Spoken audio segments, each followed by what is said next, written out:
कथानुसार ब्रह्मचारी व्रत का पालन करते हुए एक बार शिलाद ऋषि को भय सताने लगा कि कहीं उनकी मृत्यु के बाद उनका संपूर्ण वंश समाप्त तो नहीं हो जाएगा। वे एक शिशु को गोद लेना चाहते थे, लेकिन वे चाहते थे कि जिस शिशु को वे गोद लें, वह आध्यात्मिक हो तथा उस पर भगवान शिव की विशेष कृपा और आशीर्वाद हो। अपनी कामना की पूर्ति के लिए उन्होंने भगवान शिव का कठोर तप प्रारंभ किया। कई वर्षों तक वे तप में लीन रहे, जिससे प्रसन्न होकर भगवान शिव उनके समक्ष प्रकट हुए और उनसे वरदान मांगने को कहा।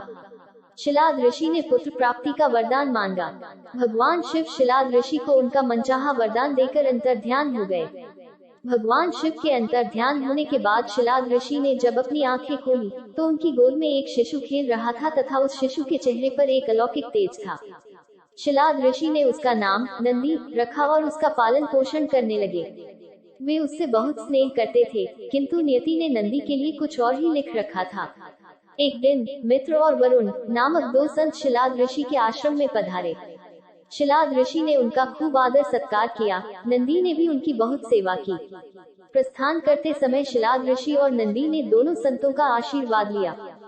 संतों ने शिलाद ऋषि को दीर्घायु और खुशहाली का आशीर्वाद दिया, किंतु जब नंदी को आशीर्वाद देने की बारी आई, तो उनके माथे पर चिंता की लकीरें खींच गई। शिलाद ऋषि ने ये तुरंत भांप लिया, और जब वे मित्र और वरुण ऋषि को आश्रम के बाहर तक छोड़ने गए, तो उनसे पूछ लिया कि उन्होंने नंदी को लंबी आयु का आशीर्वाद क्यों नहीं दिया। तब दोनों संतों ने उन्हें बताया कि नंदी अल्पायु है। ये सुनकर शिलाद ऋषि चिंताग्रस्त हो गए। नंदी ने जब पिता को चिंतित देखा, तो उसका कारण पूछा, तो शिलाद ऋषि ने नंदी को पूरी सच्चाई बता दी। पिता की बात सुन नंदी हंसने लगे। आश्चर्यचकित पिता ने जब कारण पूछा, तो नंदी बोले, हे पिताश्री, आपने मुझे भगवान शिव की कृपा से प्राप्त किया है, और जिन पर शिव जी की कृपा होती है, उन्हें कोई संकट छू नहीं सकता। ये कहकर वे पिता का आशीर्वाद प्राप्त कर भगवान शिव की तपस्या करने वन चले गए और तप करने लगे।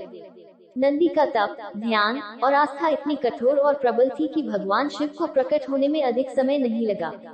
शिव ने प्रकट होकर नंदी से वरदान मांगने को कहा। तब नंदी ने पूरी उम्र उनका सानिध्य मांग लिया।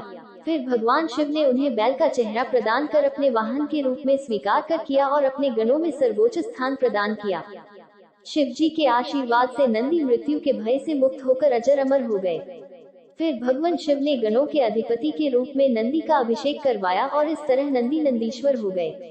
भगवान शिव ने नंदी को वरदान दिया था कि जहां उनका निवास होगा, वहां नंदी का भी निवास होगा। माना जाता है कि तब से शिव मंदिर में शिवलिंग के साथ नंदी की भी स्थापना की जाती है। अगर आपको ये जानकारी अच्छी और रोचक लगी हो तथा आपने अभी तक मेरे चैनल काव्य कोमल को लाइक एवं सब्सक्राइब नहीं किया हो, तो प्लीज इस चैनल को लाइक एवं सब्सक्राइब करें। आपके सकारात्मक प्रोत्साहन से ही हम और बेहतर एवं रोचक जानकारी आपके समक्ष लेकर उपस्थित होंगे। धन्यवाद।